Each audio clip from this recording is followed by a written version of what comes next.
Yo, what's going on YouTube? And welcome back to Goal Line Hockey. It's your boy, Kevin Forte. We are taking a look today at the Toronto Maple Leafs and the Montreal Canadiens in their first round matchup in a Scotia North Division matchup between the number 1 Leafs and the number 4 Habs. We'll be taking a look at that in this video. If you guys like what we're doing here at Goal Line Hockey, want to see the latest news around the NHL, you guys know what to do. Make sure to give this video a big thumbs up and an even bigger subscribe down below. And let's take a look at this matchup between the Habs and the Leafs. So, this is a pretty big matchup. You have two pretty good hockey teams here, the Toronto Maple Leafs and the Montreal Canadiens. And you look at their matchup so far this season, they've met up 10 times this season. Obviously, the Scotia North Division is a little different. They don't play each other 7 times. They play each other 10 times. So this is going to be a really nice match between two original 6 franchises in this, the northeastern part of North America, of Canada. And this is going to be a really good matchup between two real blue bloods of the NHL. In the first matchup, you have the Toronto Maple Leafs, who went 7-2-1 against the Habs this season. They picked up 15 points in their 10 games against the Habs this season. 34 goals for in these 10 games, so pretty impressive there. And they've only given up 25 goals to the Habs this season. Austin Matthews has 14 points in the 10 games so far this season between these two teams. 7 goals and 7 assists. And Jeff Petrie has 0 goals but 10 assists in the 10 games against the Leafs this season, up against 10 points in 10 games for Jeff Petrie. So these two teams, we're looking at two very talented teams. You're looking at a Habs team. Let's be honest, we knew going into this season it could be rough for them to get into the postseason with other teams like the Flames being on the rise, Vancouver.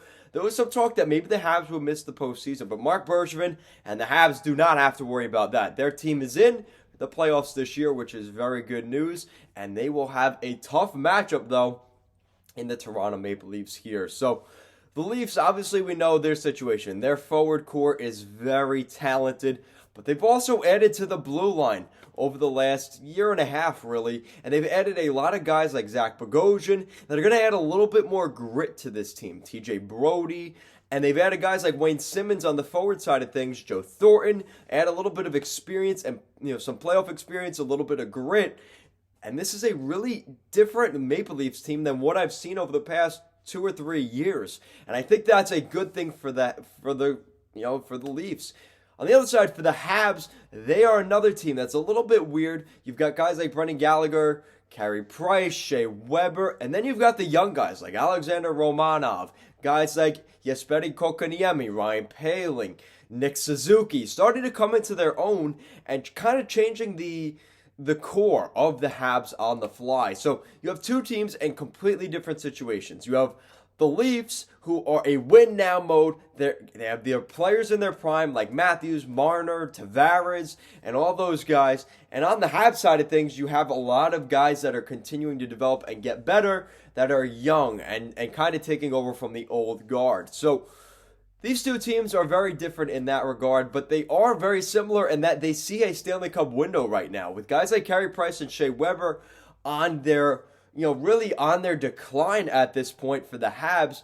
Marc Bergevin realizes he has to get the most out of these guys while they are still, let's be honest, still usable for the Habs at this point. And the thing with both these teams that I think is very interesting is you have a Leafs team that is known for scoring goals, but can't really keep the puck out of the net, which has been a problem. But they've started to fix that, and we've seen Jack Campbell come in for the Leafs, David Rittich, and really be game makers for the Leafs, and is going to probably make for an interesting debate going into the postseason. Now that we've seen Freddie Andersen come back, it's going to make an interesting debate for how this will go for the Leafs. How much leeway do they give a guy like Jack Campbell or Freddie Andersen when they start in the postseason? And will we see Freddie Andersen start in the postseason, or will they go with the hot hand and a guy like Jack Campbell? So it's going to make for an interesting debate in that regard.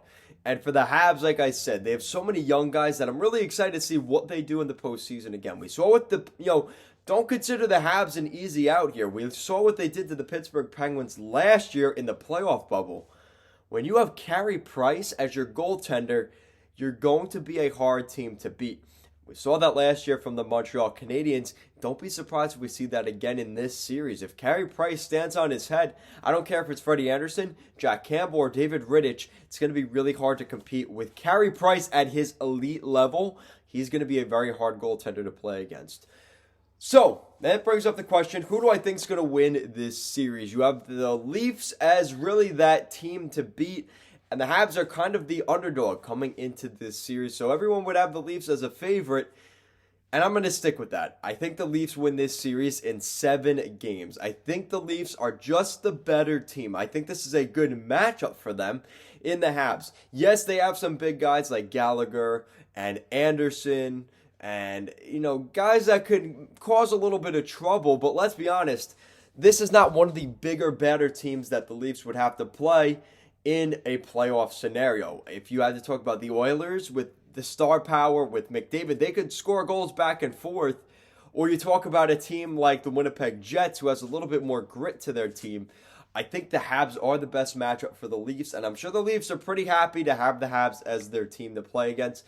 One of the only 2 teams between this, besides the St. Louis Blues, to have a minus goal differential making the postseason. So the Habs and the Blues are the only 2 teams with a minus goal differential in this year's postseason, which just shows you that there is a little bit of an inconsistency with the Habs this season. And a team that was really at the top of the division at the start of this season really declined as the season went along. And because of the fall off of teams like the Flames and the Canucks, the Habs were able to clinch a playoff spot. But it was not that easy for the Habs. They definitely have some issues, but so do the Leafs. So I think the Leafs are favored in this matchup. They win this thing in 7 games, but I think the Habs put up a fight with some of their young guys and some of the vets. So long as having a goaltender as Carey Price, too, it's going to make it a difficult series for the Leafs. But let me know what you guys think in the comment section down below. Who do you have winning this series? Like I said, Leafs in 7 games, defeating the Montreal Canadiens. But let me know your thoughts in the comment section down below. And if you guys like what we're doing here at Goal Line Hockey, want to see the latest news around the NHL, you guys know what to do. Make sure to give this video a big thumbs up and an even bigger subscribe down below. As always, guys, thank you so much for watching this video, and I'll see you guys next time.